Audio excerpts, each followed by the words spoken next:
ప్రజలు ఏడాది పాటు బంగారం కొనుగోలు చేయొద్దని ప్రధాని మోదీ చేసిన ప్రకటన పట్ల నిరసన వ్యక్తం చేస్తూ కాకినాడ అర్బన్ అండ్ రూరల్ స్వర్ణకార సంఘ ఆధ్వర్యంలో షాపులు బంద్ చేసి స్వర్ణకారులు ర్యాలీగా కాకినాడ సిటీ ఎమ్మెల్యే వనమాడి కొండబాబు నివాసానికి చేరుకుని వినతి పత్రం అందించారు. ఈ సందర్భంగా కాకినాడ అర్బన్ అండ్ రూరల్ స్వర్ణకార సంఘం గౌరవ అధ్యక్షులు చెల్లూరి సత్యనారాయణ, అధ్యక్షులు ముక్కామల త్రిమూర్తులు మాట్లాడుతూ బంగారం వెండి ధరలు అధికంగా పెరగడం వలన స్వర్ణకార కార్మికులకు ఉపాధి లేకుండా పోయిందని వాపోయారు.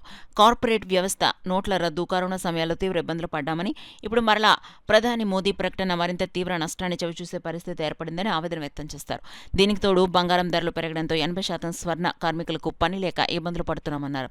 స్వర్ణ కార్మికుల వృత్తి భద్రత భవిష్యత్తు కోసం జాతీయ స్థాయిలో స్వర్ణకారుల సంక్షేమ బోర్డును ఏర్పాటు చేయాలని, స్వర్ణకారులకు స్వర్ణకార భరోసా పెట్టి ఆర్థిక సహాయం అందించాలని డిమాండ్ చేశారు.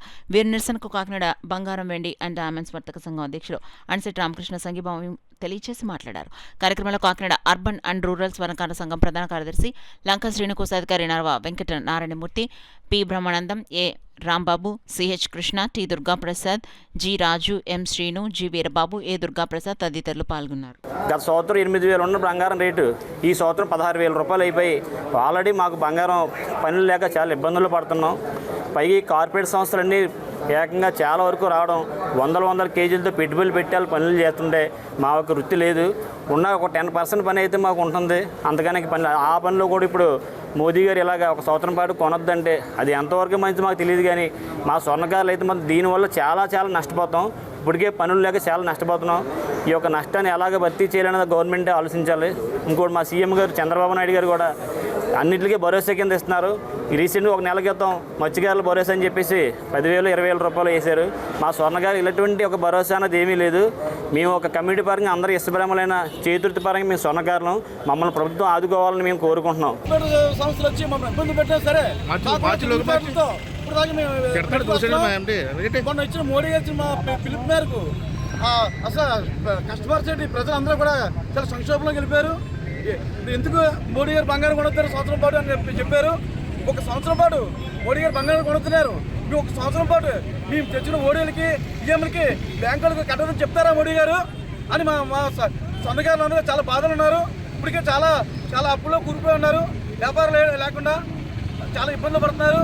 వాళ్ళ తెలివితేటలతో మేము ఇప్పుడు దాకా నెట్టుకొచ్చాం. కానీ ఇప్పుడు ఈయన ఇచ్చిన పిలుపు మేరకు అసలు ఏమీ లేకుండా పోయింది. మా శాంతి చెప్పుడు అనేటువంటి కొండబాబు కళ్ళకి మేము అందరూ వెళ్తున్నాం. కనీసం ఒక నెలవారీ జీత భత్యాన్ని అయినా, జీవన భద్రతనైనా మాకు కనీసం ఒక 20,000 రూపాయలైనా ఇప్పించి మా యొక్క జీవన విధానాన్ని కాపాడవలసిన అవసరం ఎంతైనా ఉంది. అదేవిధంగా ఈ స్వర్ణకార యొక్క కార్పొరేషన్ కూడా ఏర్పాటు చేసి మా యొక్క సమస్యలు కొంతవరకైనా పరిష్కరించే అవకాశాన్ని కల్పించకుండా తక్షణమే కార్పొరేషన్ ఏర్పాటు చేయాలని కేంద్ర ప్రభుత్వాన్ని, రాష్ట్ర ప్రభుత్వాన్ని డిమాండ్ చేస్తున్నాం. అదేవిధంగా స్వర్ణ వృత్తి యొక్క ఇదే వృత్తిని నమ్ముకుని వేరే వృత్తిలోకి వెళ్ళలేని మాకు కనీసం మా మీద దృష్టి ఏమాత్రం కూడా లేని ప్రభుత్వాన్ని మేము తక్షణమే మా యొక్క పరిస్థితులు గమనించమని తక్షణమే డిమాండ్ చేస్తున్నాం. కనీసం మాకు ఆటో వాళ్ళకి ఇచ్చినంత జీవన భృతి కూడా కనీసం వారికి ఏ పనైనా చేసుకుని బ్రతికే ఆటో వారు ఇచ్చే జీవన భృతి కూడా మా యొక్క స్వర్ణకారులకు ఇవ్వట్లేదు. దాని మీద తక్షణమే కేంద్ర రాష్ట్ర ప్రభుత్వాలు స్పందించి మా యొక్క డిమాండ్లని గుర్తించి మా యొక్క కష్టాలని కొంతవరకైనా తీర్చవలసిన అవసరం ఎంతైనా ఉందని ప్రభుత్వాన్ని డిమాండ్ చేస్తారు.